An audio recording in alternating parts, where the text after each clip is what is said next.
Hey guys, welcome back to my channel. Today I'm here to talk to you about what I wish I would have known when I started my first real adult job. When I got my first job in corporate America, there were so many things that I did wrong, and I am here for you because I do not want you to make the same mistakes that I did.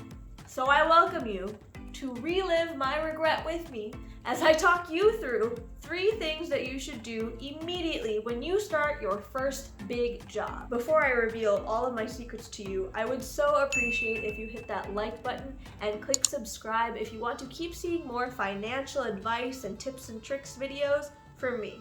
So the first thing I want to cover is something called lifestyle inflation. It sounds really strange, but it's honestly a pretty simple concept. Lifestyle inflation is what happens to most people when they start making more and more money. They slowly start upgrading small things or even big things around them. That might mean getting a nicer car or going out to dinner more frequently, getting more shoes or clothes because you can afford it. You're making more money, right? The biggest pitfall with lifestyle inflation is that what ends up happening is as your income increases, you increase your expenses, even though you don't have to. If your income is increasing, but so are your expenses, and you're keeping the same amount of money as you did before, are you any richer?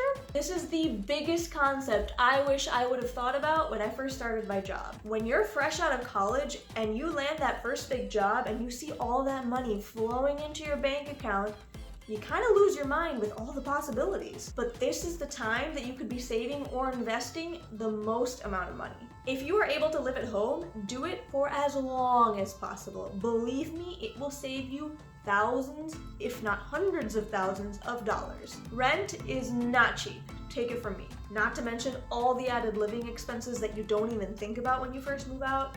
Utilities, electricity, getting your own groceries and not mooching off your parents anymore. Just stay at home and save all of that money. Like I mentioned before, another part of lifestyle inflation includes your eating habits. I 100% fell into the trap of eating lunch out with my coworkers all the time. It's just so much easier to forget to pack a lunch, and when you show up at work, everyone's ordering from Jimmy John's anyways. And the thing about it is, the more you do this, the easier it becomes to do it more frequently. That may not be the case right now since most of us are working from home and have easy access to our fridge, but I guarantee you once you get back in the office and see everyone around you getting takeout with this yummy food, you will definitely want to join them. I'm gonna be like your mom for just a second and tell you, you have food at home. I want you to feel attacked by that last statement because it's true. Trust me when I say before you know it, all of that takeout will have amounted to hundreds of dollars a month. Yeah, a month. It's honestly what happened to me and I was shocked. And if I could go back in time, I would tell myself, don't even start. It is a downward spiral, believe me. And when I say eating out, I really also mean getting drinks with your coworkers after work, going to Starbucks every day to get a drink and a bagel. All of those things apply. It is totally okay to do those things once in a while, but if it becomes a habit, it becomes so hard to break. Bring your lunch from home and eat with your coworkers. Walk with them to Starbucks, but don't get anything. You get the idea. Do your best to hold off on lifestyle inflation for as long as possible. That is my #1 tip. And that takes us to my second tip, and I like to call this my magic money trick. That's because with this trick, your money will disappear and reappear where and when you want it. I know a magician never usually reveals their secrets, but we're friends, so I'll fill you in. What I'm really talking about are automatic transfers or deposits. When that paycheck is coming in every month, I want you to do a couple things immediately. I want you to set up a contribution amount towards your company-sponsored retirement account. So immediately, some of that money is going towards your retirement and you never even see it, you never even look at it until you actually need it during retirement. Next, I want you to take some of that money and immediately pay off some of your student loans. The faster you can pay off your student loans, the more you can pay off with each payment, the better off you are for your future. And a quick tip here, you may want to check how much interest you're paying on each one of your student loans and try to chip away at the biggest interest rate first. And finally, I want you to take some of that money and immediately put it towards your savings account. I'm hoping that you set up a couple different savings accounts. You may have one with the same bank as your checking account. For example, I have both a Chase checking and savings account. You may want to keep the minimum amount in your savings account and maybe a little bit extra just in case you have to transfer it to your checkings or pay off your credit card, whatever you need to do. I'm hoping you set up at least one more savings account, and that would be in a high-yield savings account. There are plenty of reputable places that offer high-yield savings accounts.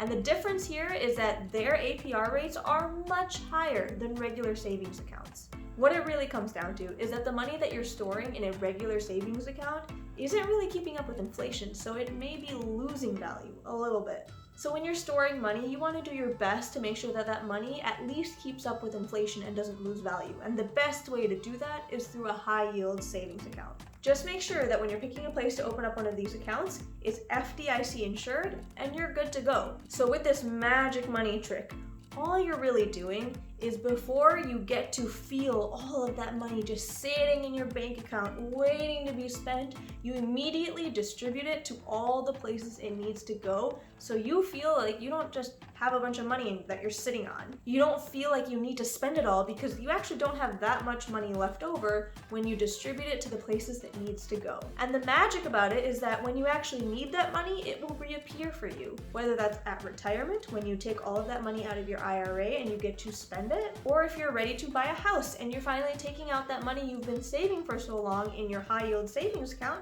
and using it towards your down payment. So what do you guys think? Should I be a magician? Should I be switching my career right now? No? Yeah, probably not. And my third and final piece of advice for you who is starting out in this big money-making world is to figure out your short-term and long-term goals. These goals should be your financial, your personal, and your career goals. You don't need to have it all figured out, but at least start thinking about it. Some examples of some short-term goals that you may want to think about that I really wish I would have thought out and wrote down were moving. Maybe moving downtown, moving to a place that you really want to move within the first couple years of you working. Adopting pets. That is a huge responsibility and a huge financial responsibility at that. Leasing or buying a car. These are all things that you probably innately know you either want to do or don't want to do within the next 2 years, 5 years, 10 years, but I encourage you to actually write them down and think through what would help get you there. If you want to adopt a pet, start researching now.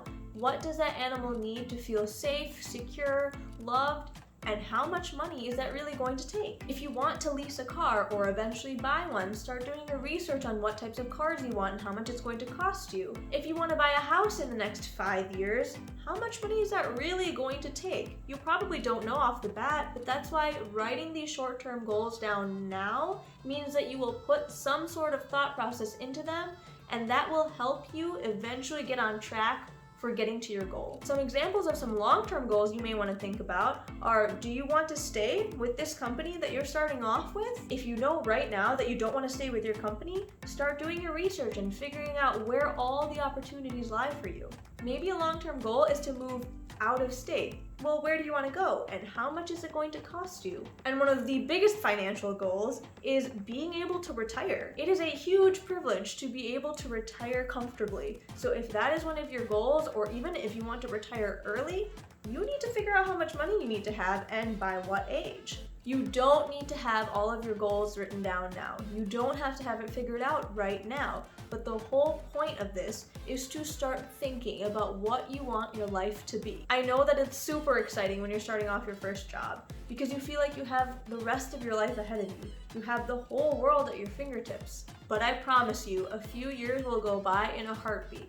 And if you don't know what you want out of life, and if you don't actively work towards it, by thinking about it, by writing it down, by figuring out the steps to each goal, you will never accomplish them. That's just the reality of the world. You don't just get handed things, you have to actively work towards them. That's definitely something that I am learning and trying to ingrain in my mind right now. It might sound so cheesy, and that's how I felt, but if you put your thoughts on paper and you see your goals every single day, week, and year, you will constantly be trying to achieve those goals. And hard work does pay off.